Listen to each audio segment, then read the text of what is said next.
नमस्कार दोस्तों, ज्ञान लो में आप सभी का स्वागत है। अक्सर पाया जाता है कि हम सामान्य जीवन काल में हमेशा साधारण बातों को और उलझा देते हैं, उन्हें और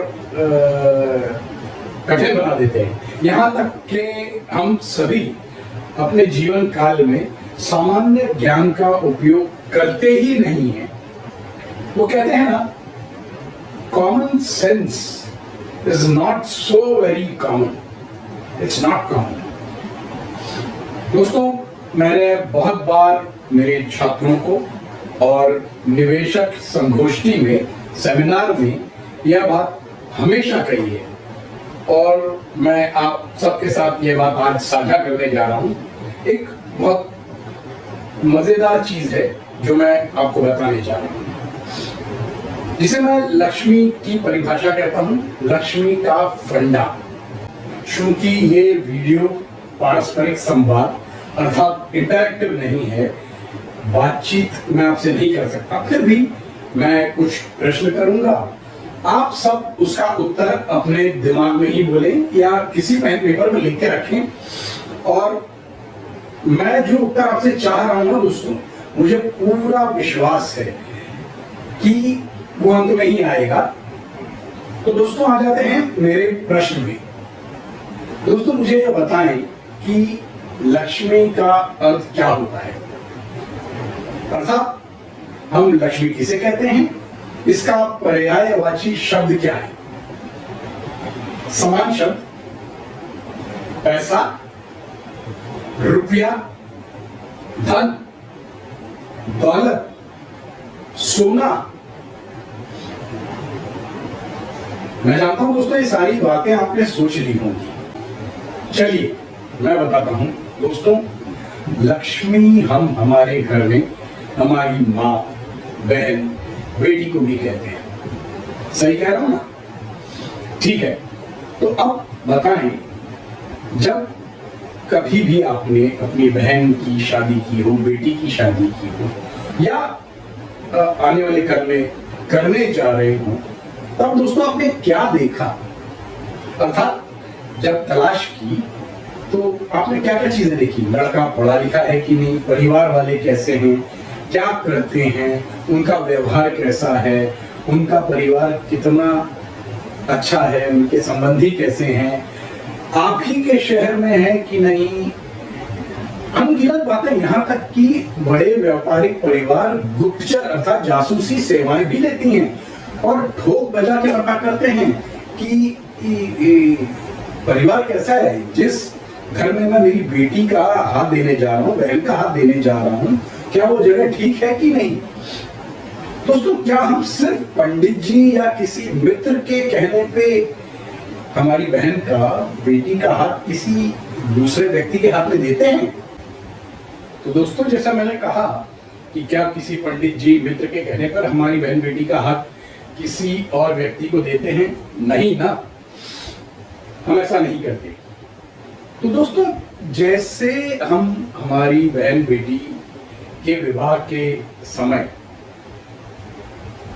इतनी सावधानी से काम लेते हैं, इतना ध्यान रखते हैं, तो क्या यही सावधानी जब हमारे जेब में रखी हुई लक्ष्मी, बैंकों में रखा हुआ हमारा धन, जब हम ये लक्ष्मी किसी और को देते हैं, अर्थात जब इसका निवेश करते हैं, तो क्या ये सारी बातें देखते हैं कि परिवार कौन सा है, अर्थात टाटा का परिवार है, बिरला का परिवार है, अंबानी का परिवार है या अदानी का परिवार है, लड़का कैसा है, अर्थात अनिल अंबानी है, मुकेश अंबानी है, गौतम अदानी है या रतन टाटा है। साथ साथ हम ये देखते हैं कि परिवार का इतिहास क्या है, कितना पुराना इतिहास है, अर्थात कंपनी कितने सालों से बाजार में है, टिकी हुई है। साथ साथ में दोस्तों, हम ये देखते हैं कि ये कंपनी किस क्षेत्र में कार्यरत है, क्या जिस क्षेत्र में वो कार्यरत है, क्षेत्र आज भी चल रहा है कि नहीं। दोस्तों मैं समझ सकता हूं कि आम आदमी के लिए, साधारण आदमी के लिए निवेश करते हुए किसी बैलेंस शीट को पढ़ना, उसे देखना कठिन होगा, परंतु इन सामान्य बातों का तो ख्याल रख सकता है, ध्यान रख सकता है। तो ये जो चीज है, सामान्य सी चीज है, हमें ये चीजें ध्यान में रखनी चाहिए। जब हम किसी और के कहने पे इस तरीके से विवाह नहीं करते, फिर ये जो पैसा है हमारा खुद का कमाया हुआ, निवेश करते समय सिर्फ ये सुनकर कि राकेश झुनझुनवाला ने इसमें पैसा डाला है, इसके भाव बढ़ रहे हैं, ये हम निवेश क्यों करते हैं, इस प्रकार के हमारी सोच क्यों होती है। ठीक है दोस्तों, एक बात बताओ, विवाह के समय आप भ्रामक मान लीजिएगा, क्या कोई बाप या भाई अपने जवाई या जीजा से पूछता है कि भाई आप मुझे बच्चे कितने दोगे और कब दोगे, कितनी जल्दी दोगे? नहीं दोस्तों, ऐसा नहीं होता। फिर हमेशा दिखाया गया है कि पैसा निवेश करते वक्त आप ये चाहते हैं कि भाई मुझे 12% मिले, 15% मिले, 20% मिले, वो भी आज मैंने निवेश किया, कल से बाजार देखने लगता हूँ, शेयर बाजार देखने लगता हूँ, जिस कंपनी में मैंने निवेश किया है उसका भाव मैं रोज देखता हूँ कि जल्दी से जल्दी मेरा पैसा बढ़ जाए। दोस्तों, एक पुरानी मारवाड़ी कहावत है कि दोस्तों, अगर कोई व्यक्ति किसी गद्दी पर सिर्फ 36 महीने शांति से गुजार दे तो उसका व्यापार अपने आप चमकेगा, अपने आप उसे लाभ होगा। और इधर तो मैं आज पैसा डाल रहा हूं और मैं कल से बाजारों की तरफ देखने लगता हूं, भाव देखने लगता हूं, क्या ये उचित है?